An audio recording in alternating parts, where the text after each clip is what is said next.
Hey students, welcome to week 5 of Faces and Places in Fashion.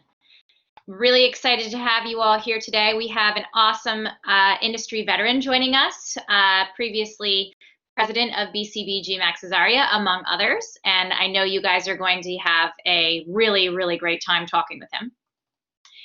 I'm just going to pull up our lecture slides. So announcements, as I believe you all know, and as I've seen rolling in, your 2 fashion critiques were due today. There are no late assignments accepted, so hopefully all's good. If you had issues with submission or something like that, shoot me a note after class, but I expect that I will have a lot of good grading to do this week. As I believe you're all aware, lecture prep questions, blank with the questions filled out, are due to me before class, with one question during email to me after class on the same email chain. You need to do 2 of these before the semester is over. So I've had a lot of really great questions rolling in. You guys have been really wonderful and forthright with your questions at the end of class as well. Just a reminder, you don't have to do lecture prep questions in order to ask questions on any given day. So feel free to chime in and ask your question and raise your hand whenever you want to. For my students that are in this class, attendance question is asked at the end of each lecture. Please email your response to me for full credit for attending today. And for my students as well, just a reminder that one-to-one career advice sign up is still available. I think there are some openings starting in November, so take a look. Reminder of my social media, especially if you are new and joining us for the first time today, and not as a student, but as an observer. You probably found us because of social media, but Facebook Faces and Places account is listed here, as well as my YouTube recordings, which you can follow along and always watch. And follow me on Instagram for more frequent updates. Remote guidelines just for all, especially because I do see a couple of newbies. Raise your hand if you want to speak at the time when I turn it over to all of you for questions. And if you have an immediate or pressing question, please drop it in the chat function. For example, if you're not understanding something that we are discussing and you need a definition of a term or something like that. If you are speaking, please turn on your camera. It makes it a lot more interesting for all of us who are watching and following along.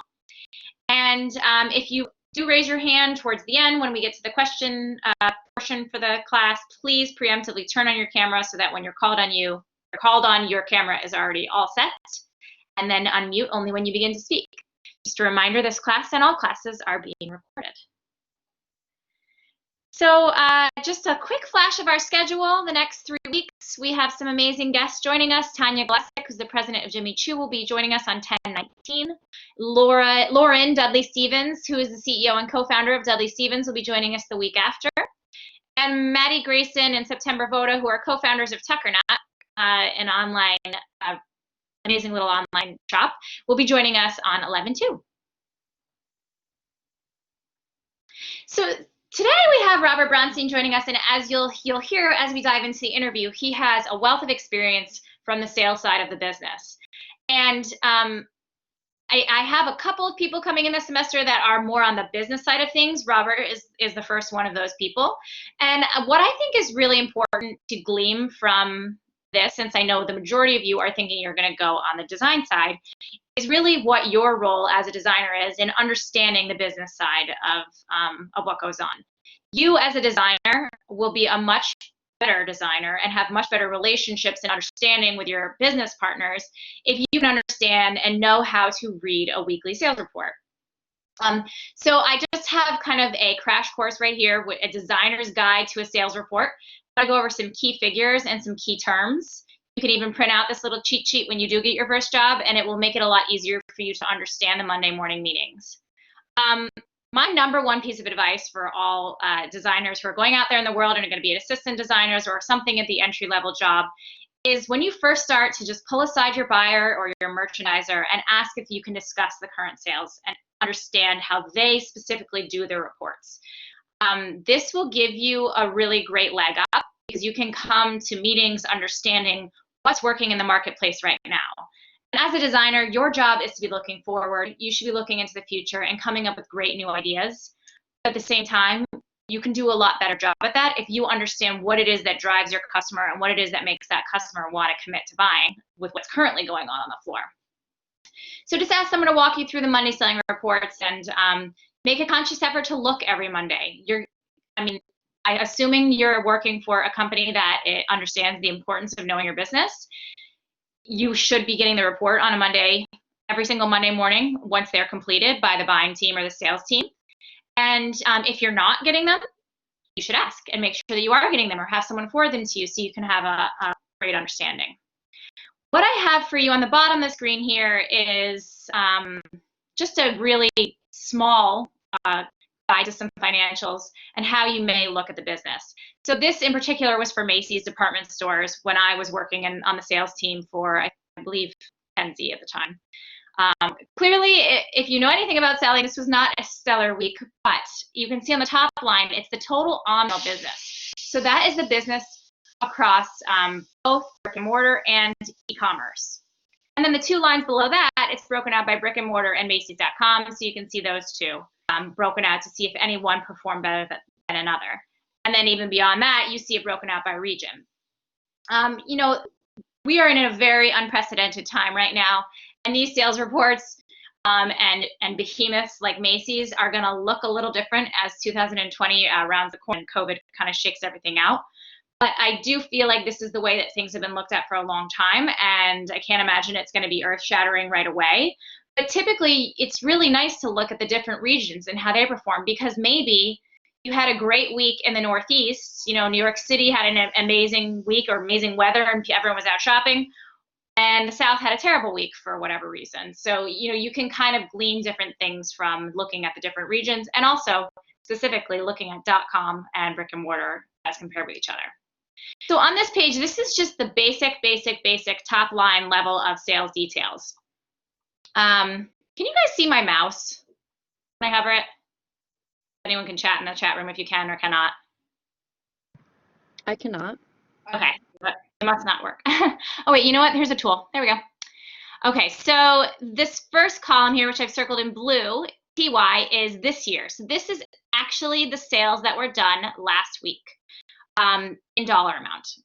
Now, to you as a designer, this dollar amount probably doesn't mean very much at all. It's only relevant to you when you compare it to the plan and LY, which is last year. Because this number is going to tell you as a percentage where you're stacking up.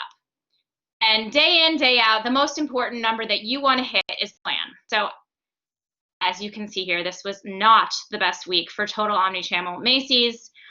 They were down 29% to plan. If you just did the subtraction here, they missed plan by $75,000. So really not going to be happy sales report teams or buyers in the week that we're talking about this. So as a designer is going to say, uh-oh, I really need to dive in here and figure out why we didn't have a great week. Can we blame something that's outside of our control? Can we blame the weather? Can we blame, riots? Unfortunately, 2020 things that you have to worry about. What could have gotten in the way that's outside of your control? But what's within your control? Did you not have enough sweaters and it got cold all of a sudden and that wasn't stocked on the floor? Did you not have enough dresses and that's what the customer was really demanding, but we didn't have it to fulfill that order? Or is there something just terribly wrong with all of your pants and the way that they fit, and that's just not moving at all, so it's cost you the whole business? And then you can compare it to last year, which is an important number to compare to as well, and something that people are always talking about. Plans are obviously great. They're well thought out, and there's a reason that they exist. But looking at LY last year is going to give you a very obvious understanding of where you should be trending, because you always want to be increasing over last year, unless there's something crazy that happened, like you closed a bunch of stores, or something like that. Does anyone have any questions on this? I know I'm flying pretty fast, but I'm trying to make it so that you can understand it from a designer's perspective and not as an assistant buyer's perspective, which would be a lot more in depth on what the numbers mean and do. I just want you to be able to look at one of these reports and understand what you're looking at, not actually create one of these reports. But feel free to let me know if you have questions. The next slide, I'm actually going to go into class selling. Again, this is for a women's wear account. So all of my classes here are women's categories: dresses, knits, woven, sweaters, jackets. When you sell in a product or when you buy a product, they all have this delineation. They're going to have a top level class that they sell under. So what happens after that is that this is, again, week to date sales, WTD, week to date. So last week's sales and what happened for them. The first column is showing the sales dollars. The second column is showing the sales units. The third column, and I'm sorry, when I say sales dollars and units, these are actually the number of sales dollars and units that went out of the door, were bought by customers, and actually were concretely made up the numbers that made the week happen. AUR stands for average unit retail. So this column tells you how much each item was sold for. So it's a very easy calculation, which is sales dollars divided by sales units to get this. But why it's relevant to you as the designer is because you should know roughly, or it may end up on the same report, what the items were sold in at. So if you have all of your dresses and they are usually selling for $49 and you look here and the average unit retail is $33.91, that tells you that there's kind of a significant amount of a markdown that happened during that week, especially if there's a really big difference on, say, the dress classification versus the jacket classification. Maybe jackets weren't on sale, so that AUR didn't dip down, but dresses were, so it did. So you can kind of see how that relates to the rest of the selling. Another very important figure for a designer to understand is sell-through in units, typically, although it can come in dollars as well. And this number represents, on a scale of 0 to 100%, how much of the stock that you had in a given classification or a given item was sold through. So if you had 100 dresses and you sold 3 of them, you would have a 3% sell-through. Obviously, the higher that number is, the better the selling was. So in this case, we can see that the best classification was sweaters at 4.7% last week for this specific account. So you can say, oh, okay, sweaters are actually checking pretty well. I should dive in here and see which sweaters in particular were selling well so that I understand for next year as I'm building the assortment, I can, drive more into that specific vein, because the customer at this time of year, in October, week 2, really loves sweaters for whatever reason. The next 2 columns are also a continuation of this sell-through and very important, I think, for a designer to understand. It's comparing the percent of sales last week to the percent of stock available. So as I just pointed out, sweaters is your best-selling classification. And you can see that it was actually 19% of your total sales. So 19% of the sales that happened last week across the whole area came out of sweaters. But it did that on only 12% of the stock. So more people bought sweaters than there were sweaters available on the floor as a percentage to the total, if that makes sense. So if you had a total number of 100 units on the floor, 19 of them were sold in sweaters, but you actually only had, a stock of maybe, 500, but 12% of that stock was in sweaters. Questions? Hopefully I'm not going too fast. One of the harder things to do over Zoom for sure. And then the last important definition here I have for you guys is weeks of supply. So this just is what it sounds like. It is the number of weeks you have left of a given, in this case, classification. So you have 50.6 weeks of supply of dresses left. That means you have almost a year's supply of dresses if you think about the fact that there are 52 weeks in a year. So I think probably you're a bit overstocked in dresses, which is obviously clear here when you look at the sales to stock, 30% of sales on 43% of stock. In an absolutely ideal world, the customer will have bought the product, or the buyer would have bought the product exactly right, and all the sales and stock numbers would be even to each other. So, it would all be 30% of sales on 30% of stock, 9% of sales and 9% of stock, et cetera, down the chain. And then depending on the company, you always want to see this weeks of supply very low, but 51 weeks of supply would be a big, probably a big gasp for whoever's looking at this report on the buying side, very concerned that they have that many dresses on hand. On this slide here, I have for you guys the key terms that I just went over. Again, I think this is a great thing for you guys to take with you as a little key when you go out into the world. But TY means this year, LY means last year, PL usually will mean plan. Week to date is WTD. So when you look at a sales report, you may be looking at last week's report, which is the week to date, or you may be looking at month to date, which is, if we are in the 3rd week of the month, you can look at everything that's been happening so far in the month of October on that selling report. In a similar vein, there's season to date, STD, which would mean that you could look at everything. If we're in October and the season started in July, you can look at everything that happened up and through July, August, September, into these 3 weeks of October. So it gives you a much longer range of time to understand how your dress selling was or how a specific item was selling. Sales to stock, I just went over before, but the percent of selling in sales compared to the percent of selling in stock. For designers, this is key to understanding your reports, because it tells you where you need to be looking, which classifications are important, which classifications are driving the business, and which classifications are clogging down the business. Again, sell-through is a very important one as well, because it's just going to show you, especially if you're looking at item selling, where you're looking at, how this specific shirt sold that you designed. You can see if this sold through at 75%, it's a rock star and totally amazing, and that's something to keep in mind. Weeks of supply, I mentioned, is how many weeks it will take you to sell out of something. It could be called WOS, depending on the report you're looking at. And average unit retail is how much the product sold for. Again, a really important barometer for you to understand the health of the business. Before I move forward, are there any questions?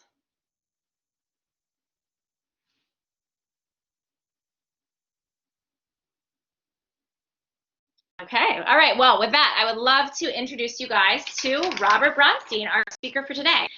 Robert is a fashion leader with 40 years running experience at major apparel companies. Mr. Bronstein was most recently president of Max Studio. Prior to this, he was president of sales and business development at BCBG Max Azaria, as well as executive vice president at French Connection Group. He has extensive experience in business and brand building, fashion merchandising, design, sales, administration, licensing, as well as management. Mr. Bronstein is a cum laude graduate of NYU, and he was nominated for a Rhodes Scholarship and was accepted into the Phi Beta Kappa Honor Society. Robert, thank you so much for joining us today. You may need to take yourself off mute.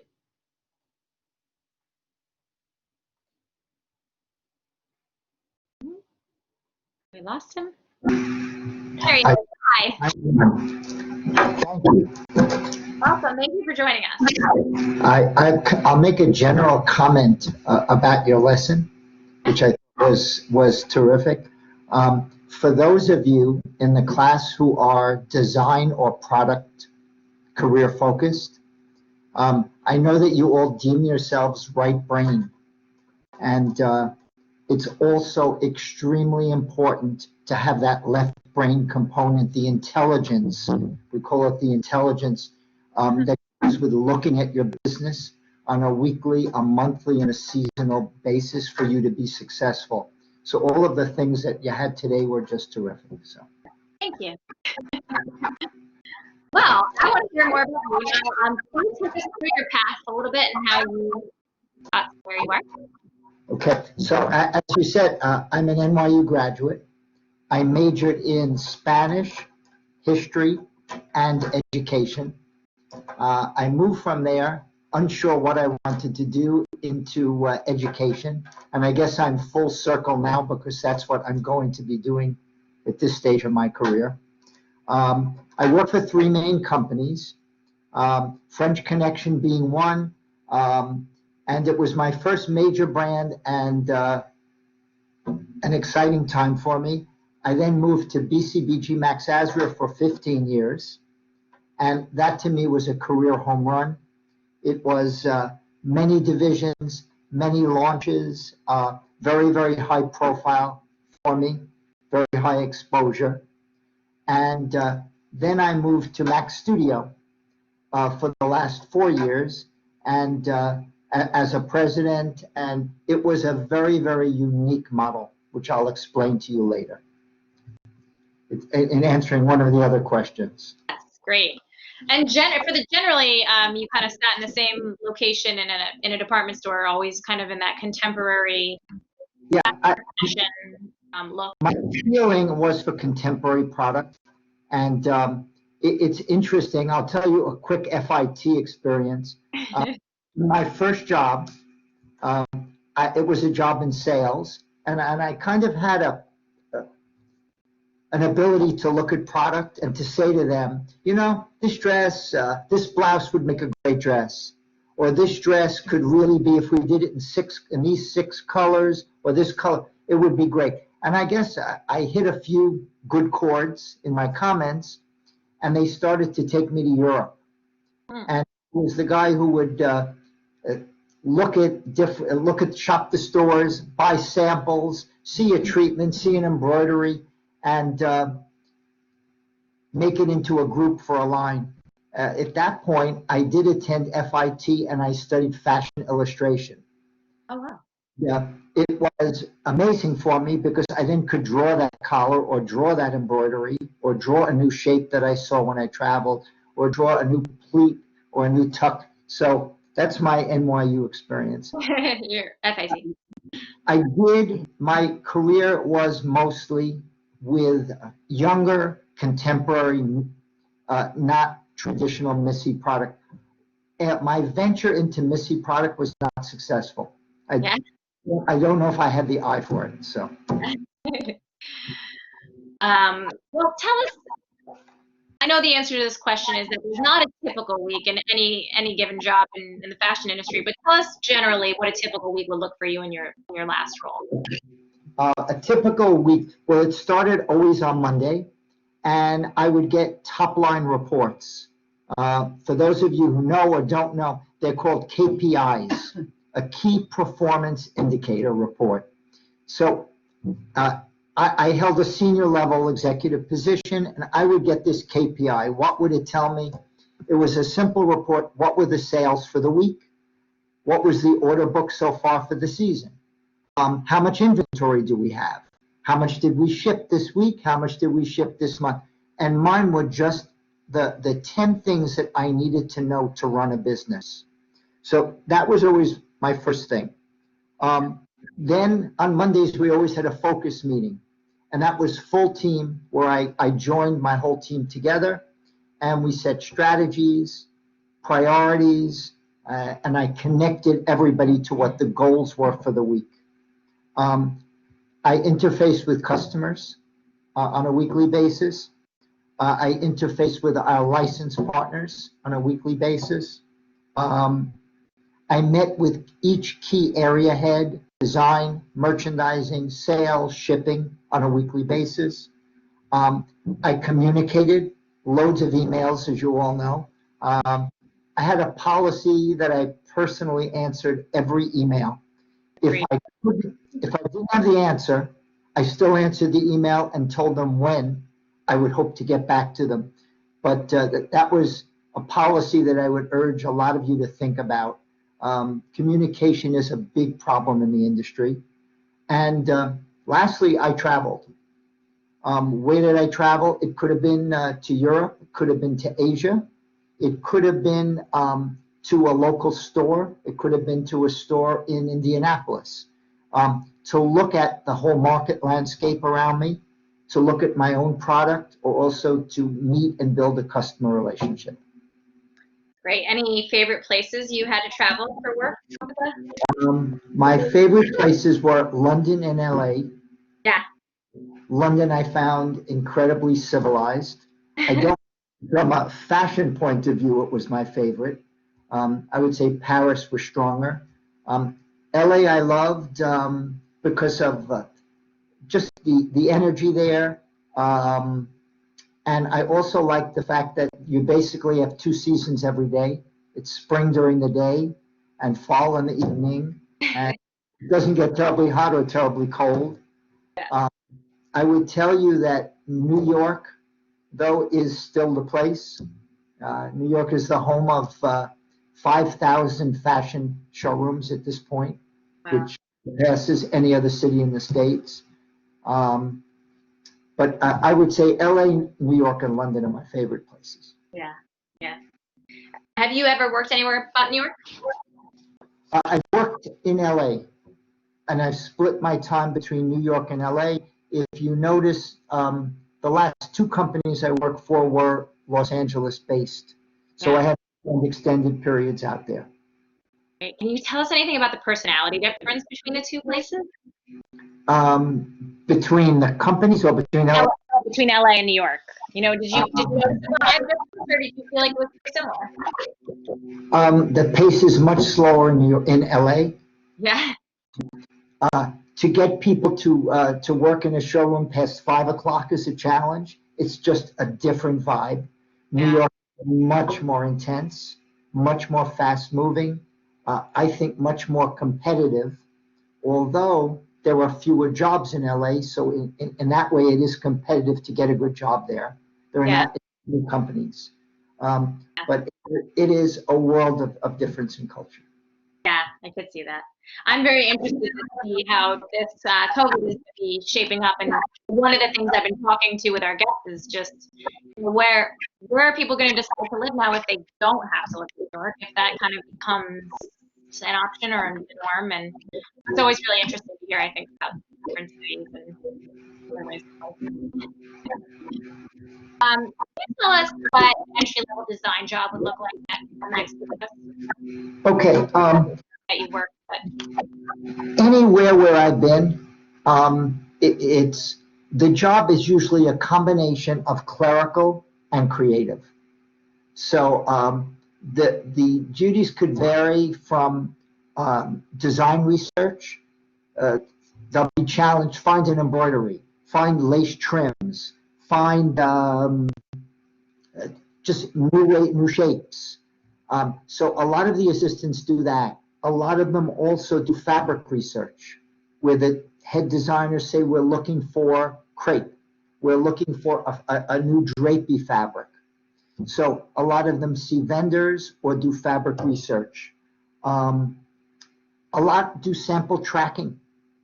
The collection has to be ready for November 1st. Where do we stand with the samples? What's ready? What is in reso or an amendment?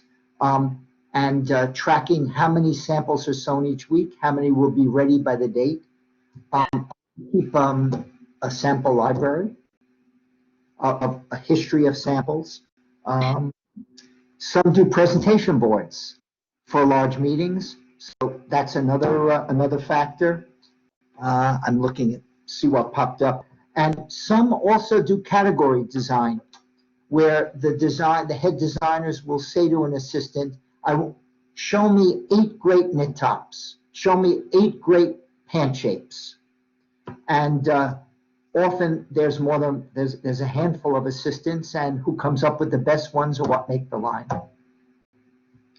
That's great. Thank you. Did you feel like there was anything that you did in college that set you up for success in particular? Yeah, I would say, well, of course, I should say my FIT class was really invaluable to my career. One of the things that I did, and two things are kind of outside the box. One is public speaking. I feel it critical to present yourself well and to present your ideas well. And especially in our culture of, we spend so much time in email and text communication, honing your speaking skills and presentation skills, I think is critical. So that was great for me. The other thing is I am a Dale Carnegie graduate. For those of you who don't know Dale Carnegie, it's a course that's in about 40 languages around the world. It's based on a book written by Dale Carnegie called How to Win Friends and Influence People. And I would say the biggest factor in my success was reading that main book. There are some other books, and taking the classes. It's about positivity, positive energy, appreciation, proper handshake, proper smile, treating people with respect, showing sincere appreciation, avoiding arguments at any cost, never saying things, Carolyn, like you're wrong.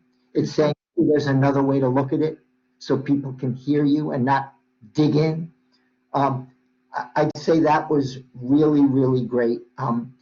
My suggestion to the class is you have an advantage that I didn't have. Everything is online and you could stay current, and we had to take classes, and it was difficult on your schedule, your work schedule. Staying current and keeping to grow is so much easier now because everything is online, and the way everything is moving today, I'd highly suggest everybody stay current. Keep your education going. That's great. Thank you. I have a comment here from one of the students that my audio is a little bit funny. Is it bad for you? No, Audio? No? I'm perfect. Okay, if it gets worse, I'll You run. know, you break a little bit, but I'm getting you. Okay. All right. Well, my next question for you is, how did you get that first job out of school? I got my first job out of school by networking. So I'm going to tell you my feelings about networking. They say it's the most underdeveloped career skill around. They compare it to nutrition and exercise. It's something that you should do, and you often don't get around to it. I was driven by a proverb that I read, and it's always stuck with me in my career. It's a Chinese proverb. It says, if you want 1 year of prosperity, grow wheat. If you want 10 years of prosperity, grow trees. If you want 100 years of prosperity, grow people. And I believe networking with friends, with family, with friends of family, with professors is critical. I got my first job, and I would say throughout my whole career, it was all through networking. Yeah. Where I found people or they found me. Yeah, that's great. I think a lot of people end up taking members of their team with them when they can. It's just an easy, I know I like working with you. You're a known entity. Come with me. Exactly. I did have that, and I'll tell you, my son works for Polo Ralph Lauren, and that was exactly his career path, where he just worked so hard and was so dedicated that when his bosses were left for their next career moves, they said things to him like, I hope we'll be seeing each other sometime in the future. And once settled, it happened to him more than once. Once they got settled, they called him to join. So that's awesome. Over your career, you've launched a number of brands. Can you tell us a little bit about what that experience is like when you take a brand out of nothing and put it in the market? I tell you, it's exciting and hair-raising at the same time. The biggest problem in doing it is finding out what you should be doing, is doing the diligence on the white space. What is the area? Often people launch brands, and it's like selling ice to Eskimos. It's something nobody needs. And I was fortunate enough sometimes, and not fortunate enough other times, to have the right people around me who found out what the white space was, what's trending, is the zone trending. To go into a zone that's shrinking is a big mistake. In that space, who has the market share? Is there room for more market share? Who's down? Who's going up? Who's going down? Where you can, gain a niche. What's the right price point? What's the right fabric in that zone? What's the design focus? Do they need someone older? Do they need someone a bit younger? Do they need someone edgier? So putting all that diligence, and it usually is the job of merchandising, getting out there, talking to buyers, going into the stores. The biggest error that I find, I've done in the last 2 years a lot of capstone exercises where I was a judge. Biggest error that I found was the students had amazing ideas in their own heads, but when I said to them, well, did you check the marketplace, usually they looked at me blankly. They just plowed ahead with their own ideas. So I would guard you all to make sure that you're looking into all aspects, being diligent. I launched BCBG Generation with Joyce Azria, was the young contemporary. And it was a home run because we found out all of the right things. There was a void for contemporary at a lower price point. We knew the fabrics to do, we knew what not to do, we knew the price point, we knew what the top was, good, better, best, they call it. We knew where to start and where to stop. I did a bad launch in the same company, and I launched Missy product for BCBG. BCBG did not have a core competency to do Missy product. The market did not need more Missy product. For students who don't know, Missy is Missy. aimed at like 50 to 60-year-old women, a little bit older, the fit's a little bit more loose. It is has been the bulk of the business on the department store. It used to be like Jones, New York. Liz Claiborne. Claiborne company product. So anyway, if you do it correctly, it is really exciting. If you do it wrong, the buyers come in and they look at it and they say, I don't need you for this. So. Yeah, I launched a business myself. Actually, I launched, a couple, but the price point is always a big challenge, just figuring out how you fit in and making sure that you're the right price for this customer, particularly for the department stores who have been very price conscious as business has been tough over the last few years. How have you seen the industry change throughout your career? Well, I'll tell you, as you said, I've had 40 years. I've seen evolution. I've seen revolution. I've seen evolution because when I started, and there were department stores all over America. It wasn't Macy's and Dillard's and Belk. They were there, but in every city in America, if you will ask your parents and your grandchildren and your grandparents where they shopped in the cities, if you came from Dayton, Ohio, or if you came from Minneapolis, there was or Allentown, Pennsylvania, there was a major department store in every city in America. They're all gone. So I lived through that and saw the consolidations. The other thing that I saw was retailers becoming makers, or making their own product, private label, developing their own labels, hiring their own teams. At the same time, I saw makers, people who are vendors, becoming retailers. And a lot of makers started opening up their own stores. So I saw that happen. I then saw the revolution where everybody went out of business and merged. And in the last 2 years, I've seen what they call retail apocalypse. 9,300 stores closed last year. And this year to date, about 7,500 stores have closed. We've seen 48 major bankruptcies, and all household names, from a J. Crew to a Lord & Taylor. It's really insane. And then the last thing that I've seen is the best part. I call them the disruptors. The rise of the Amazons, the rise of Everlane, people who Stitch Fix, $1.5 billion company out of nowhere on a subscription model, or Amazon. Amazon right now, this will blow you all away, has 12 million items up for sale. Plus, if you count in their marketplace where they post for other vendors, they have 350 million items for sale. It can blow you away. Or I look at people like an Everlane, the new models, and I've seen all these changes in the last few years. Everlane, we call it radical transparency.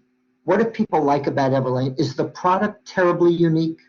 No, very basic, wouldn't you say? Yeah. What you have is they go on social media and they decide they're going to go into the jeans business, and they post that the bricks, I'm sorry, to dye the denim, the runoff water will be used to make bricks for homes for underprivileged people, third world people. And they go on social media and they sell thousands of pairs of jeans before they've even made one jean. Wow. And so what I'm most excited about is I see all the changes, but I also see a lot of exciting things happening in the industry. Yeah. I mean, how do you think someone becomes a survivor in this industry? What have you seen rise to the top as? I think it's going to be the Darwin theory of the fittest. People will go and others will get stronger and take stronger market share. I think we're going to have a new group of leaders who are going to be very change conscious. I think technology conscious is going to be a big thing. It's going to be a new world. Yeah. That's kind of exciting. I've been surprised as the world has reopened, slowly but surely over the last few months. And when I go into a store now, and I'm one of two people in the store, and the customer service is lackluster, and I just keep thinking, like, you find a customer in your store, this is what's going to help you get through this rough patch, is that people like coming here and like, having this interaction with you. And if you're rude, why would I come back? It's going to be even more challenging in the next 10 weeks because they're normally the busiest traffic area in stores. Yeah. Where people are now most reluctant to go into crowds. Yeah. Will Black Friday exist? Is the question now, or will the 10 days before Christmas exist? Yes, it will be heavily online. And stores, I read a report, Macy's making provisions because they're aware of that change for this Thanksgiving, post-Thanksgiving, and how they're going to get this many orders out in time. So. Yeah. Well, one term you touched on that I'm not sure if students know exactly what that means. You said you talked a little bit about private label and the rise of that. Can you define what that is and a little bit of your experience with it? There are various models. Some are the customer comes to you, they come into your showroom and they say, Rob, we would like you to do riding jackets, the kind of jackets that are in tweeds with patch pockets on the arms. And can you put together a group for us? And your design team does it. You source it, you make it for them, and you put their label in it. That's one way. Another way is for a maker like a BCBG to do a diffusion line, take let's say the best of last year, their best blouses, their best pants, their best skirts, put a line together, call in retailers and say, do you want these at a great price? They've already developed the items, so the patterns are done, all the intelligence on the items are done, and the factories can make them quickly. They can run through the machines because there's a history on them. So it's to put a diffusion line, and each customer has the ability to tweak it. They can do it in their own print, their own color palette. They could change a sleeve. And the last way is a key item private label program, where you say to somebody, you put a presentation board together. That's often where the assistant designer comes in, and she puts a group of skirts together on a board, and she puts 18 fabric options for that group of skirts. So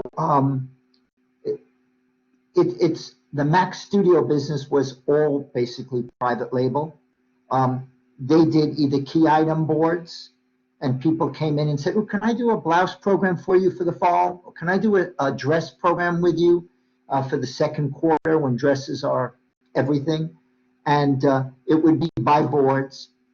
Mac Studio also put together a monthly capsule, and let's say it was 20 samples, and there were fabric boards attached to each, and the buyer could build her own collection.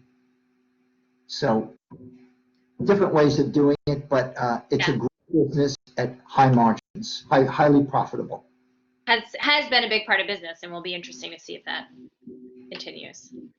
Yep. Is my headphones a little bit better now? Yeah. Okay, good. I have my headphones in, so I'll do that next time. What makes someone a great employee? A great employee.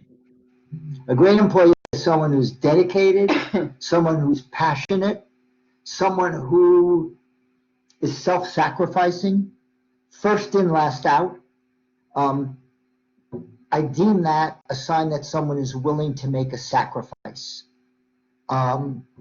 Low maintenance, someone with positive energy. I've watched people just complain and take themselves out, while other people are just always ready to, sure, I can do that, sure, I can help you, even if they're not happy about it.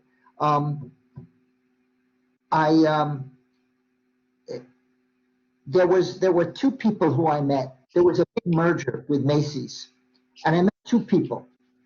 And one of them came to see me and they said, I don't know how this is going to work out. The culture is different than our culture. I will have to see. Macy's was taking over their chain. And that person was gone, I would say, within 4 weeks. Wow. There was a person who came to me and they said, yeah, it's going to be great. This is going to be great. We'll see. There's so much more I could learn. That person ended up becoming the chief merchant of Macy's. Wow. Who was it? Positive energy is really important. If I were talking to my children right now, my son, I would say to him, avoid toxic people. I would say find a mentor and attach yourself to the winners in your first job. Don't look down at them. So. Yeah. Yeah, it's actually been really interesting having heard my husband from his side of work here for, over the last 6 months. I can listen to him, and I don't know what's going on the other side of the phone, but there's one person on his team that kept calling him, talking negatively about everyone else on the team. And at a certain point, I looked at him and I said, you need to distance yourself from this person and talk to the people who are going to lift you up, because you're not going to get anywhere, just spinning around with the negativity. And it's almost like a friend. You have a group of friends, and you say, what do you want to do this weekend? And you have this one friend that's always negative. Oh yeah, we're going to go there. We probably won't get in, and there'll probably be nobody there. And then you got this other one says, yeah, let's try it. And they're always like that. And eventually, you just can't wait to get away from that other person. I worked with a young lady in my office, and every day she would say, oh, it would be nice if they would help us with this. It would be nice if someone cleaned the refrigerator here. It would be nice if they had the air conditioning turned low. And another young lady came into my office one day. She said, I'm resigning. And I said, why? She seemed like a happy employee, a very good. She said, if I spend another day with this person, negative people really bring you down. yeah. You need to align yourself with the winners, attach yourself, and that's big advice that I can give. Yeah, and I will say I've seen my husband be much happier since he has distanced himself for this person. So it's been interesting to watch when it's not even me. How have you, over the years, found a way to motivate those people who were not so great? How did you kind of make a diamond in the rough? In my first executive job, there was a woman inherited the business from her husband, had a new boss, and one day I said to her, I'm going to let this person go. They're really doing a poor job. Not motivated, not working hard.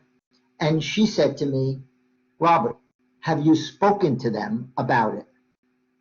And I said, no. And she said, do you really think that's fair? And I did agree with her.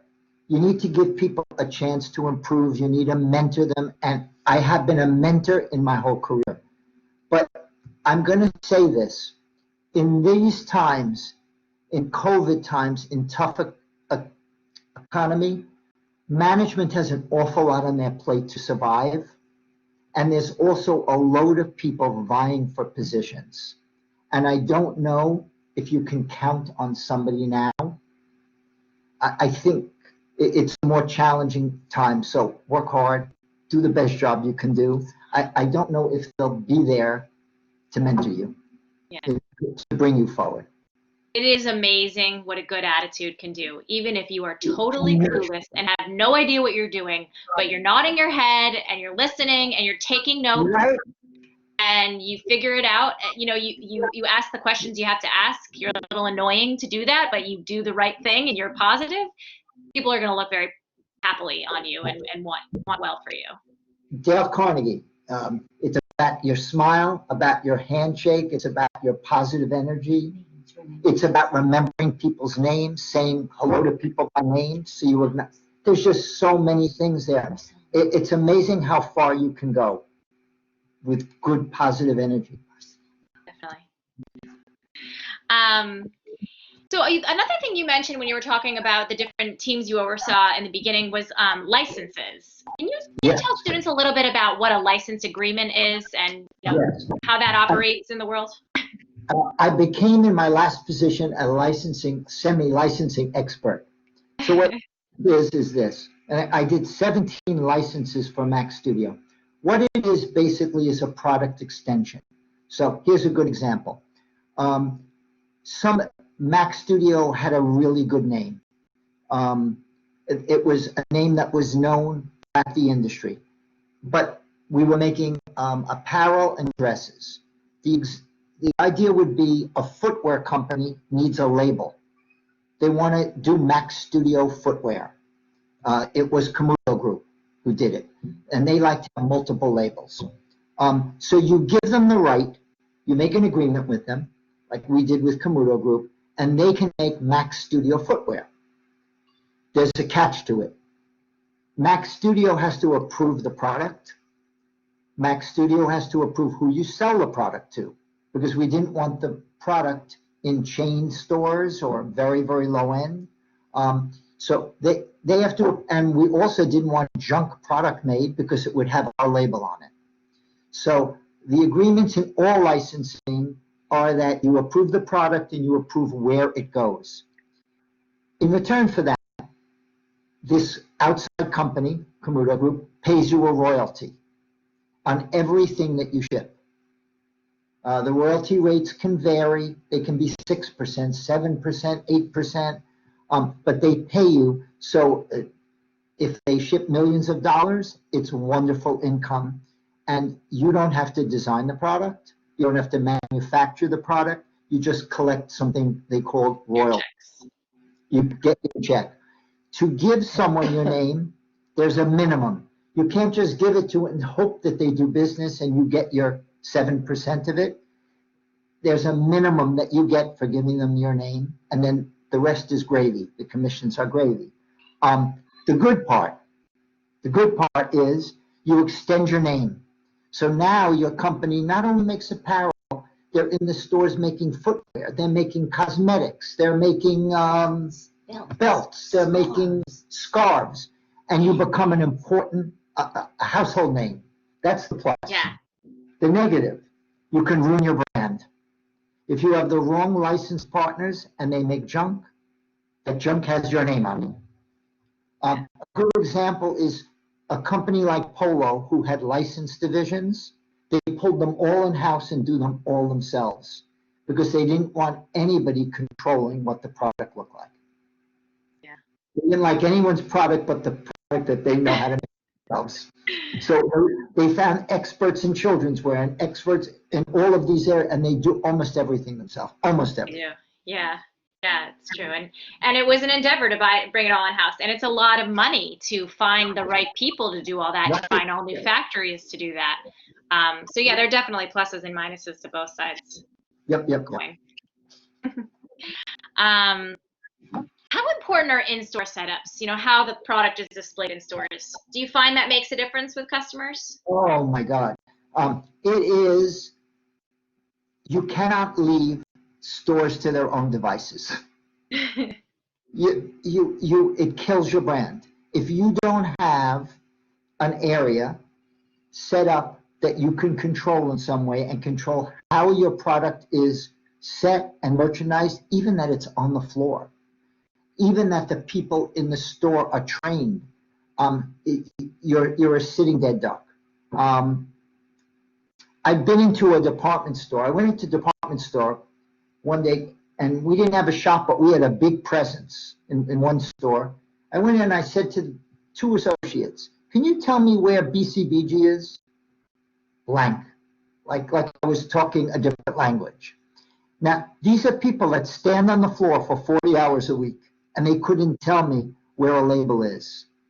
And that says it all. Yeah. Into another store, and I went into the BCBG area, and it was a BCBG shop, and I said to the sales associate, "Do you like the product?" She said, "Yeah, I like it fine." That was the best she could give me. And then she said, "My boyfriend doesn't like it too much because I spend too much money on it." And I said, "Okay." Then I asked her a little bit about the styling. Nothing. "What do you put with this long skirt?" Nothing. So what You are buying it. yeah, you need a merchandise, you need a field team if you have a brand. And that field team has to go into the stores, and they have to merchandise your product. They have to make relationships with the store management, so you don't get put in the back, and that somebody is putting your stuff on the floor when it comes in. You also need that merchandising team to train the employees of that store so they understand your product. And the other successful thing is merchandising directives. And what that is you publish a little monthly book that gives you each delivery. And it has pictures of the clothes, and it has pictures of how you want it set on the floor, that the green print goes with the green solid and a solid green pant. And it shows the store how to set it up if your field person can't be in every store every day.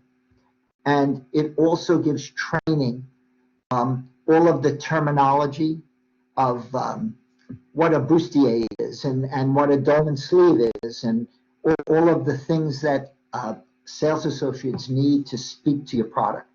So I would say the success model is a field team and merchandising directives. Yeah, I agree. Sharon, there's a question from here where you say, so is that still licensing? I'm not sure what you were referring to. On which? You're talking about Ralph Lauren? Yeah, because if they're making it, how is it like selling their label if they're making it in-house, not selling, renting, leasing, licensing? Ralph Lauren bought back all their licenses. So for a very long time, they hired different companies. Actually, Jones Group was one who had their Ralph Lauren label.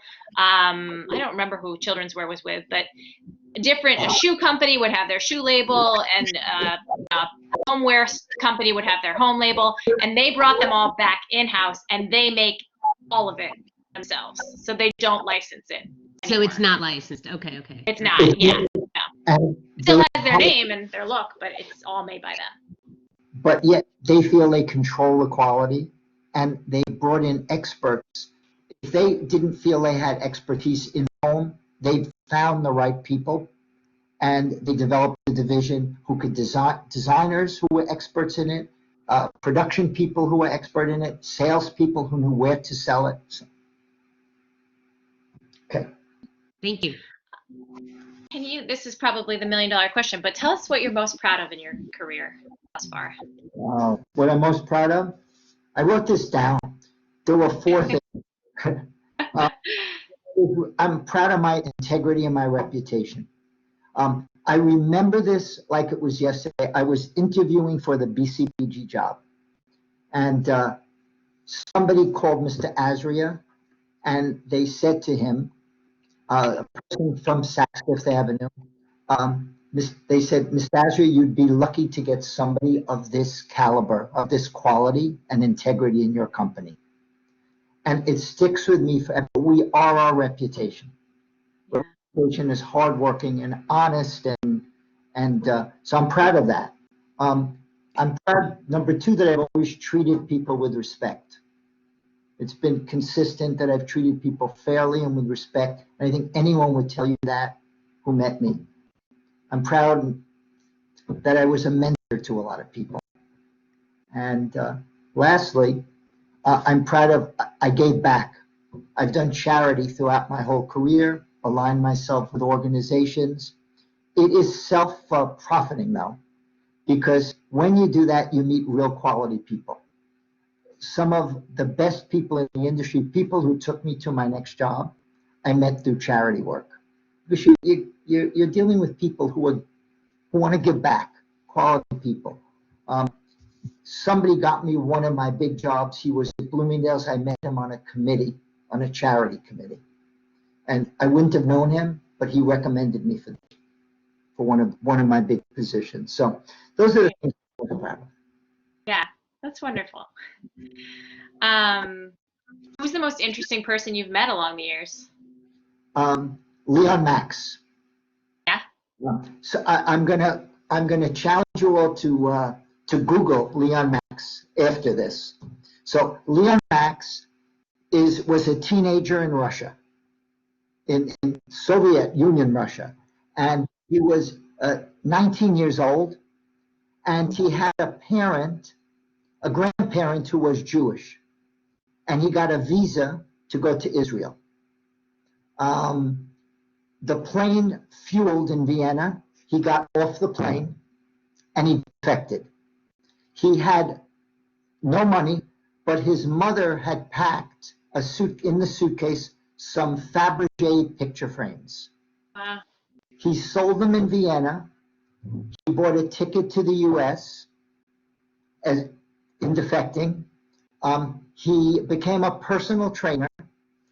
He then signed up at the same time at FIT, became a student of FIT design. So he is one of the more famous graduates. He started a business in California. No. He went to work for Tahari. He will tell you himself he was fired and wanted to go to California. He worked for a contemporary sportswear firm and said, I can do this on my own. He's built an incredibly amazing business. The model is really crazy because what he did is he has his own collection and he's well known, and then he diffuses it and sells it to every off-price retailer in America. In this era, those are the people who are the most profitable, where you can make the most money. Definitely. Are very hard to make money with.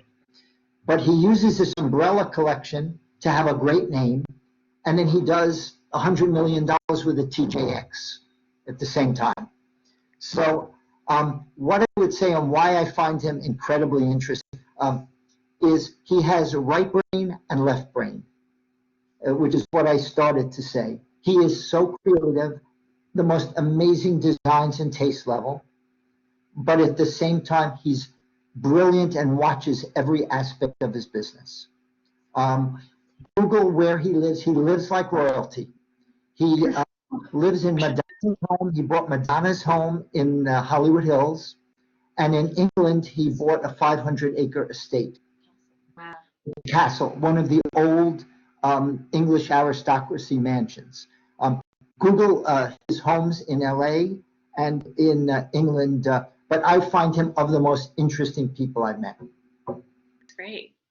Very interesting. Well, I have tons of more questions for you, but I do want to make sure I give the students enough time to ask. So please raise your hand if you have a question. I'll call on you in order. And I will start with you, Sharon, because I see you have raised your hand. Thank you very much. This has been a very great, marvelous experience. So I have three questions. I'm sorry. Sure. One, where and when are you planning to teach? I've been invited to teach at LIM College. I've been invited to lecture at FIT and lecture at NYU. Okay. And when? Well, I got to tell you, I didn't want to start my teaching career on Zoom. So, Oh, good idea. This is tough. so wherever I may teach, whether it's FIT or I figured I don't know if I'm experienced enough. I have the energy and the want to do it, but I didn't know if I was good enough to start as a Zoom teacher. So I put it off this term. Okay, well, if this is an example, you're good. You're ready to go. Totally. Thank you. I'm going to be stalking you.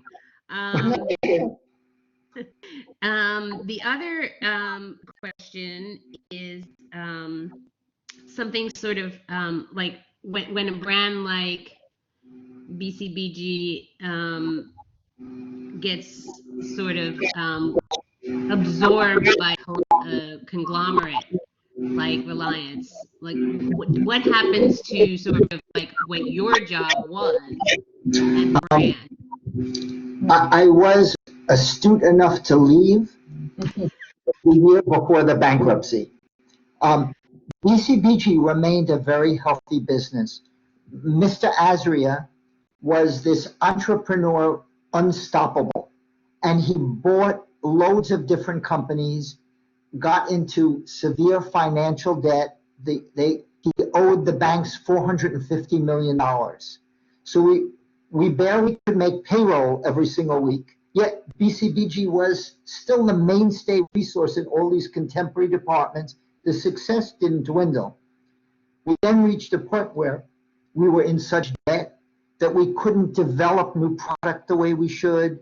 We didn't have the resources to do things the right way. It was a sad end to a great company. Someone is licensing the brand now, and we'll see what happens. Okay. Okay, and then this last piece, and Professor might find this amusing. Will you be my mentor? Yes. Okay, so if I find you, how can I find you? Ask your professor. She'll give you my email and my cell. Thank you. I have one mentor at the University of Wisconsin now, and I have another coming through Fashion Scholarship Fund, and you will probably be my last for this term. I got it. Dibs. You heard that, class. Dibs. I got it. Okay. First to ask, first to receive request. Claire, I have you next. Hi, thanks for coming here. Hi, Claire. So my question is, with like networking, how do you network effectively for when you're trying to get a job in a completely different city where you don't have many connections and aren't even there right now? You're saying how do you network in another locale, another location? Yeah, like how do I, like I'm not in New York right now. How do I make more connections and network in New York better? Networking comes in a million different ways. You ask your family, you ask friends of family, you ask your parents' friends, do you know anyone in the fashion business in New York? You have to really get creative with networking. You don't have to be in that place. If I wanted to work in LA, it was very easy. I would get creative. I would go through my phone book. I'd think of friends, other college students, ask them. If you're at a family dinner or your parents had friends over, it's ask your professors. There's just so many ways. You don't have to be in, you just need to be creative. It's clear that we don't make time to do, and it propels your career. So that's the best answer I can give you. Yeah. Okay. I think Thank you. if I can add on to that, and I know this is a topic that we will talk a lot about in our last lecture of the semester, but don't want you to wait till then. I think LinkedIn is a great resource, especially right now in this environment. I think you'd be surprised how many people do respond to kind of cold call requests in LinkedIn. You never know who's hiring, and just getting that ping from you might just be something they'll respond to. I wouldn't say it's like 100% accuracy if you're going to be out there on LinkedIn cold calling people, but I do think that more and more people are responding these days to that. Robert touched on it, but your professors and the students around you are a huge resource that even if you don't feel it today that these students are going to be a great network for you, they'll go off and do things that are really interesting to you. And if you keep in touch and have built long-lasting relationships, that's going to be something that really stays with you. And you guys are all really lucky that you're in a field and you're studying together with people who are all like-minded. You're not, at a Right. liberal arts college or something that's a little bit more scattered. It's just very important to stay in touch with anyone who you have contact with, because you don't know what they might have. It's like we had interns, and I would encourage them to stay in touch with the sales associates, and most of them didn't. And I would say to them, you don't know what could happen a year from now. You could be looking for a job in marketing, and Vicky, who was a sales associate who you worked with, and you could say to her, Vicky now maybe is no longer at Mac Studio, she's at Michael Kors. And you call Vicky, I'm looking for an entry-level job. Oh, they need people in marketing at Michael Kors. And then you're certainly not a stranger. You're someone recommended instead of one of 2,000 applicants. So you need to cultivate every relationship. When you meet, send a holiday card to. Just send thank you letters. Use LinkedIn. It's something we don't work hard enough at. We know we like nutrition. The best example is like nutrition and exercise. We know we should do it, and we don't always get to it. So, Yeah. Thank you. Thank you, Claire. Raquel, I have you next. Hi, Robert. How are you? My name is Raquel, how you doing? Thank you for being here. You've just provided so much enthusiasm and insight. I really appreciate it. And I kind of wanted to pick your brain with this question because I'm curious. So throughout your experience with these different positions in different locations, how do you feel, or how has the industry kind of changed since you first started? If there's one thing you could say. Well, for you, the most relevant question I would give you is the models have changed. And the technology has changed. And I would say to all of you, make sure to stay current, make sure to stay online business is to take over new models like transparent models, green models, rental models, subscription models, and those are for the last 3 years. I don't know what's next. So you need to stay current. You need to stay up on the new technology. That's how I believe it's going to change. I think the traditional department store business, it's going to be a survival of the fittest, and even they will have to change. They keep talking about new experiential retailing, giving the customer a new experience, but your professor says she goes in and she's like a piece of wood when she goes in. Like, where's the experience, What are they doing? They talk about things like having yoga lessons and all of these activities in the stores, to get people in. But I don't see anyone doing anything unique. Look at the technologies.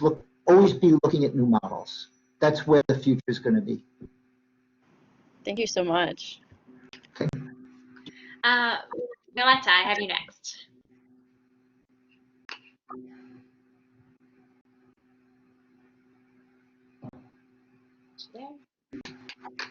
There she is.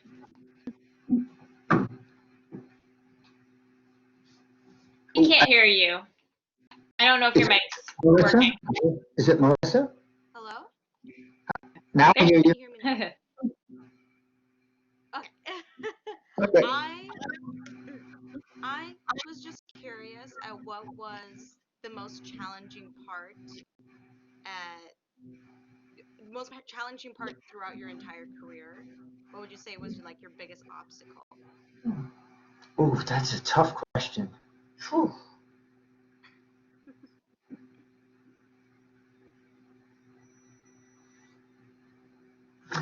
I stumped you. probably people that maybe people that didn't understand what we were trying to do or what I was trying to do personally. People who were, whether it be a buyer, whether it be a licensee, people who, I would say it was untrained people or uneducated people. Okay. Fair. I have a feeling a lot of people will answer that question a year from now with the year 2020 as the most challenging time. And I tell you, you're right, Professor. My issue, I was smart enough to stop at Yes, you are. 2020 and say, I'm going to do something else. And I have a whole host of plans. So you're right. I didn't experience what's going on in the industry. I just read that in the January, April, May, June, in 12 weeks of April to June, 19 billion orders, $19 billion worth of orders were canceled. So you want to think what One that, quarter. yeah, 1/4, what that does to Where does it go? Where is it going to be? it's canceled. And the point is, what about all those workers in Indonesia? What about all those workers in China? They don't have jobs. It's so far reaching. So yeah, I would say that is the most challenging. If I was there, I don't know how I would cope with that. So I didn't have to. Yeah, I know. And I wonder how much of that can be repurposed and sold back in again for spring 21, and how much of that is getting donated, how much of that is getting burned. I mean, it's scary to think about. I'm going to tell you just something quickly. I have a very realistic, throughout my career, realistic perception of what my job is versus what my personal life is. In my personal life, I have my own freedom, I'm on my own schedule, and I only do the things I like to do. I go to the restaurants I might like to go to. I go on vacation to the places I want to go to, of course with my wife, where she wants to. But We want to. I have the personal freedom. Job, and I say this to all of you, there are things you're not, I have a realistic, one is work and one is play.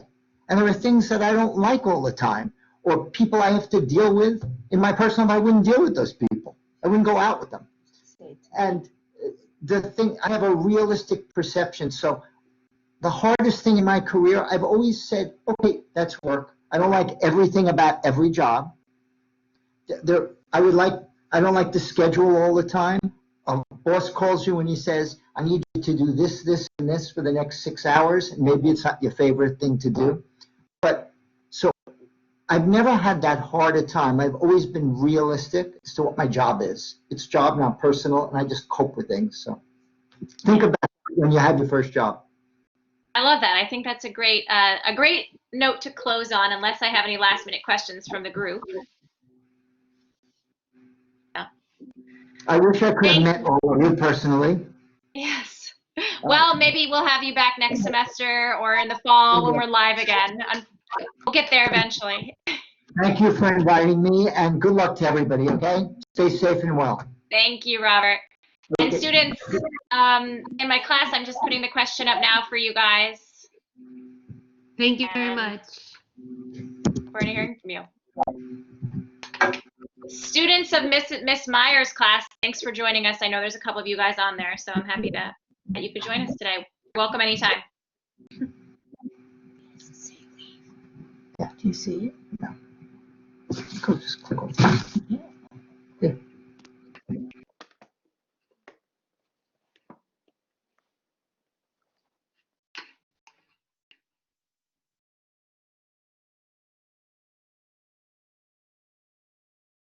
Professor, I just had a quick question. Are you going to share the slides that you shared today in class with us later? Can you hear me? Sorry, I'm talking when I was on mute. Yes, absolutely. I've actually already posted them under content, so they're under weekly from Robert Bronstein. So they're there. Okay, thank you so much. No problem. Okay, thank you, Professor.